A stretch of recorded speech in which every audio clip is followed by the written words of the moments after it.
आजच्या व्हिडिओमध्ये आपण पाहणार आहोत सिंपल सँडविच हॅक. ब्रेडचे कट केलेले एजेस आणि वरचे आणि खालची स्लाइस याच्यापासून ब्रेड क्रम्स तयार करून त्यांचा उपयोग कटलेट्स, पकोडे हे शॅलो फ्राय करण्यासाठी होतो. ही बटर डिश घेऊन जाते, कारण ह्या बटर डिशमध्ये 27 दिवस विदाऊट फ्रीज बटर चांगलं राहतं. बटर जर अशा बटर डिशमध्ये ठेवला किंवा तो अर्धा तास आधीच फ्रीजमधून काढून ठेवला असेल तर ब्रेडवर इझिली स्प्रेड होतो. असं केल्यामुळे कडवटपणा निघून जातो.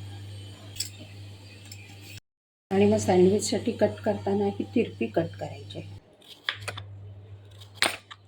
पूर्ण कवर होतो असं. आणि रोज अर्धा चमचा सब्जा पाण्यात टाकून ठेवा आणि तो पाण्यात किंवा लेमन ज्यूसमध्ये टाकून घ्या, ज्याने आपलं शरीर हायड्रेटेड राहते. मस्त खा आणि स्वस्त रहा.